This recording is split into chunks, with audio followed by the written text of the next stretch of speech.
Wana-wana Rima wasti Kaing Iwang Pangdati Awon. Dan ketika dipaksa, bahkan ketika menceritakan cerita ini, dia merasa sangat merinding ketika itu, dan dipaksa pun tidak berani menceritakan, tidak berani menyebutkan nama sosok hantu tersebut, karena ketika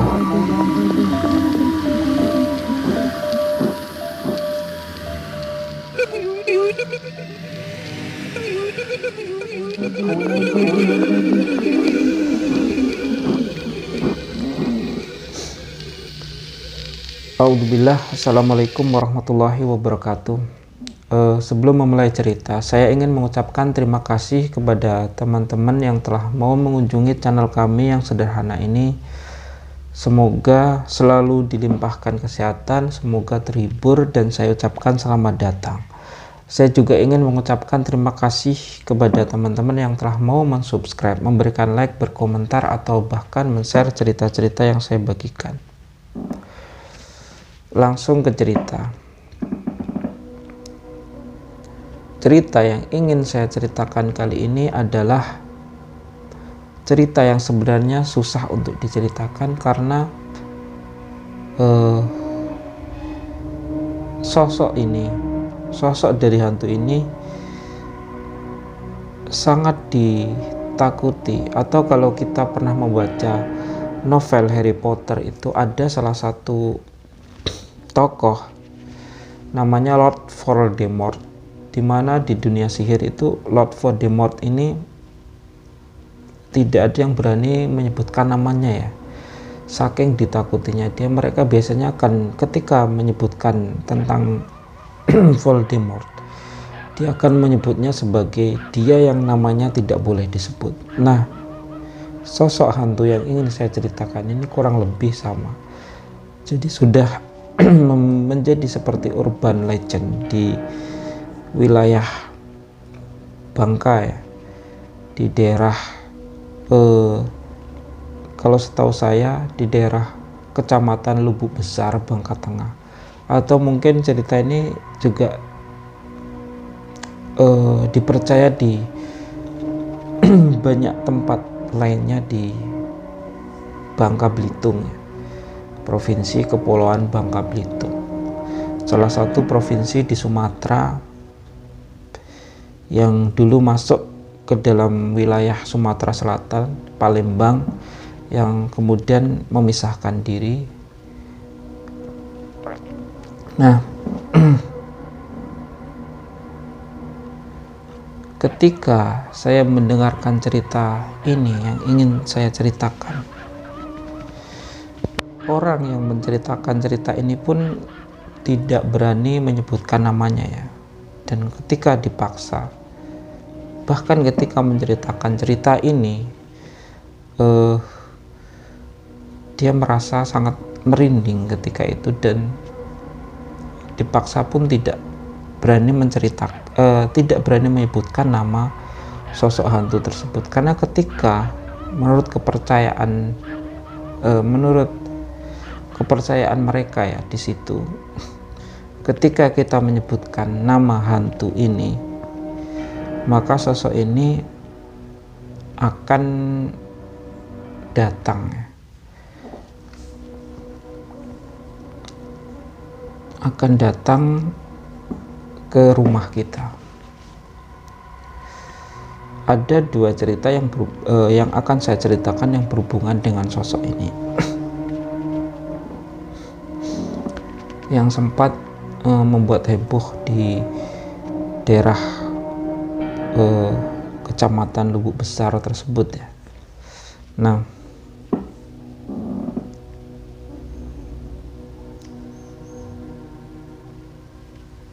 ceritanya ketika itu ada seseorang, katakanlah namanya Tony ya. Tony ini ketika itu bertengkar dengan temannya, masalah pekerjaan biasa, cekcok biasa. Nah, ketika cekcok ini, temannya menyumpahi Tony ini dengan menyebut sosok hantu tersebut ya. Beberapa kali disumpahi bahwa dia akan didatangi sosok ini, sosok hantu tersebut, dan disumpah dengan nama hantu tersebut. Nah, kebiasaan masyarakat di sana ya, di Bangka Belitung, di Bangka itu biasanya mereka mempunyai rumah di kebun. Jadi mereka punya rumah sendiri di kampung, dan satu rumah lagi di kebun, di mana dalam waktu-waktu tertentu mereka akan menghabiskan waktunya melakukan banyak aktivitas di kebunnya. Dan ketika mereka melakukan banyak aktivitas di kebunnya ini, kadang-kadang mereka tidur di kebunnya. Nah, setelah itu Tony ini pergi ke rumah kebunnya. Setelah cekcok tersebut dan disumpahi dengan nama hantu tersebut ya,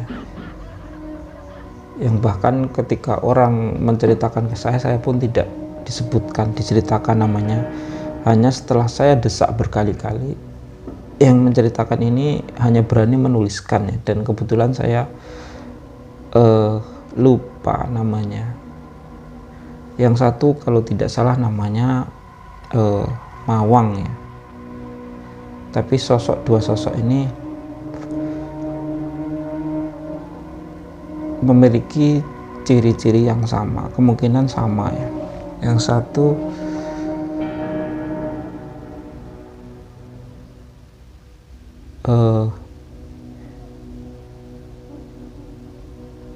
Denny Chan kalau tidak salah.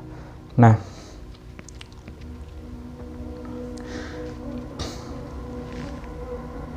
ketika itu Tony kembali ke rumah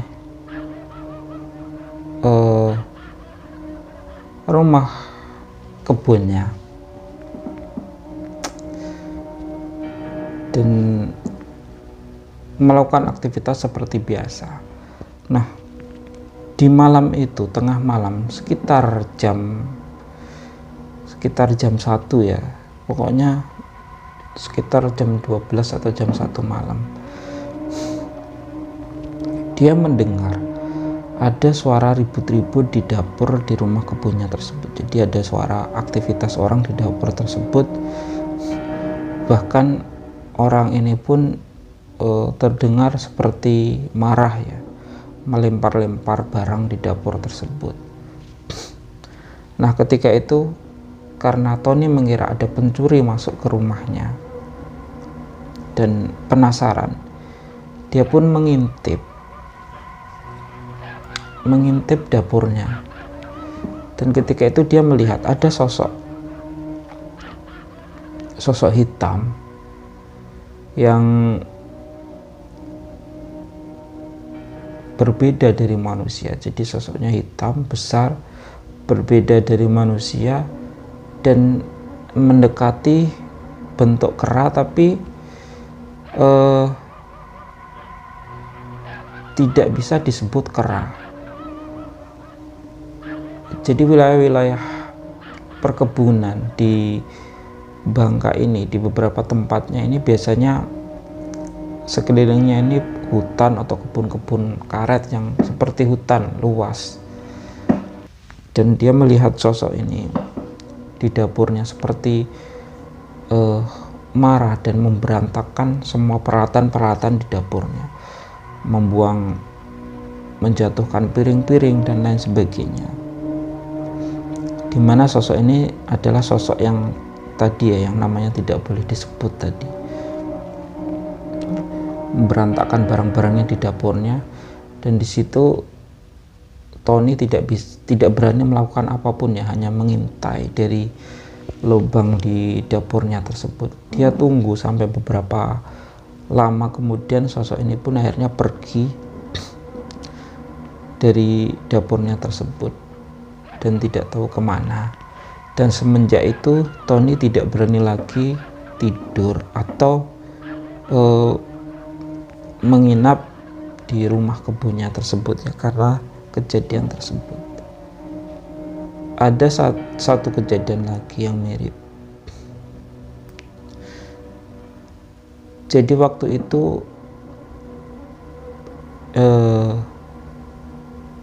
ada ibu-ibu, dia pagi-pagi sudah pergi ke kebun. Pagi-pagi dia pergi ke kebun, dan kebun di daerah sana itu, Bangka itu, sering sekali jaraknya sangat jauh dari perkampungan. Jadi masuk ke area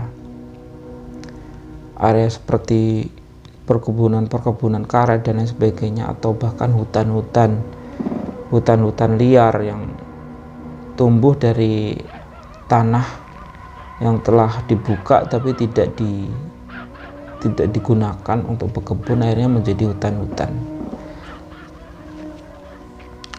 hutan-hutan lagi ya. Nah, ibu-ibu ini pagi itu pergi ke kebunnya, masih pagi, atau mungkin dia menginap di kebunnya, dan pagi-pagi itu dia memetik mengambil buah pisang ya. Jadi dia punya kebun pisang di situ, dia tebang, dia ambil buahnya, dia bawa pulang. Nah, ketika dia membawanya pulang, ini sosok satunya ya, yang tadi Mawang, yang ini sosok satunya yang juga sebenarnya hampir sama sosoknya dan juga tidak boleh disebut. Nah, ibu-ibu ini membawa pisang pagi-pagi, dan sebenarnya di wilayah situ ada seperti kepercayaan kalau pagi-pagi tidak boleh memotong pisang atau mengambil buah pisang dan dibawa pulang. Nah, ibu-ibu ini membawa pisang tersebut pulang ke rumahnya.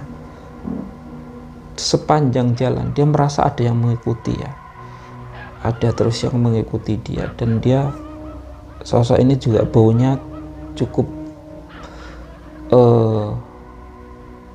harum, tetapi dia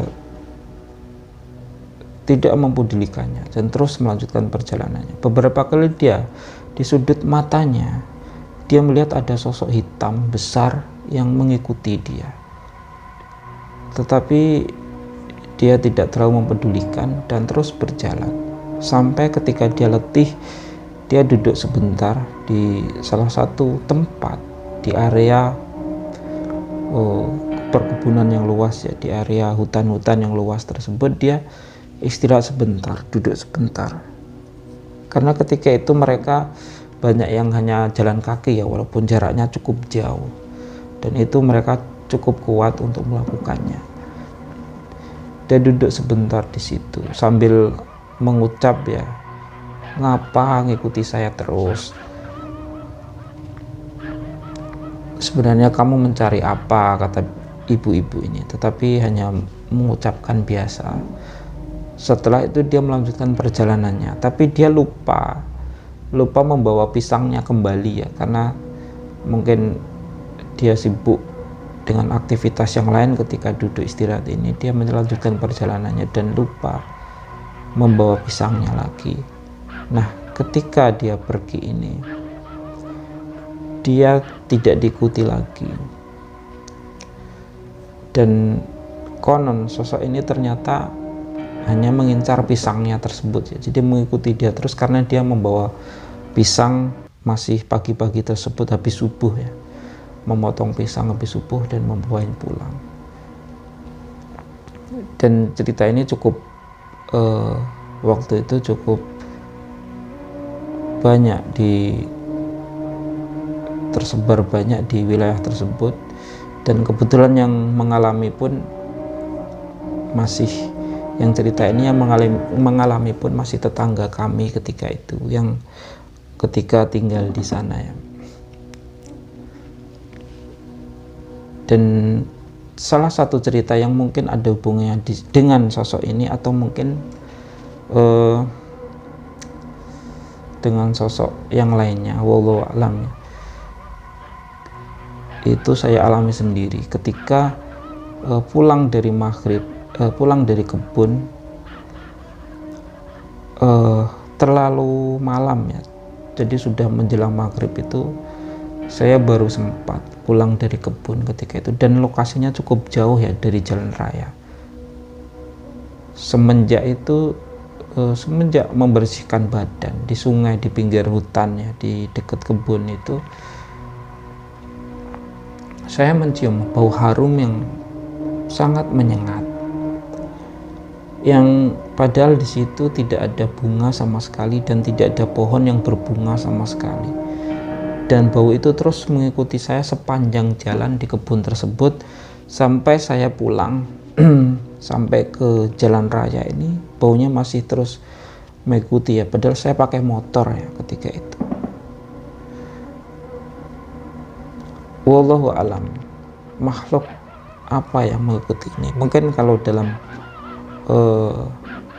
dunia ilmu pengetahuan mereka akan menyebutnya sejenis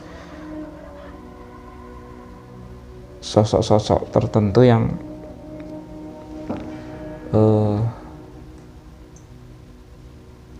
berhubungan dengan makhluk yang telah punah atau apa lain sebagainya. Atau kalau di Jawa mungkin menghubungannya dengan genderuwo, tapi yang jelas ciri-ciri khasnya ini agak berbeda. Dan yang paling penting, kita sebenarnya tidak perlu takut dengan hal-hal seperti itu. Yang penting yang paling kita takutkan adalah Tuhan ya. Dan yang paling penting kita harus sering berzikir, mengingat yang di atas. Insya Allah kita akan terlindungi. Ataupun bila mengalami hal tersebut, hal-hal seperti itu, tidak perlu takut, karena kita bisa membaca ayat-ayat atau apalah atau memohon perlindungan kepada Tuhan ya, pada Allah, dengan auzubillah, aku berlindung kepada Allah minasyaitonirrajim, dari godaan syaitan yang terkutuk, atau membaca ayat-ayat yang lainnya. Mungkin cerita ini hanya sampai di sini, dan semoga bisa mendapatkan manfaat dari cerita tersebut. Dan bila ada kesalahan dari cerita yang saya sampaikan ini, mungkin yang dari wilayah Bangka Belitung bisa memberikan klarifikasi ya, membenarkan cerita saya. Wassalamualaikum warahmatullahi wabarakatuh.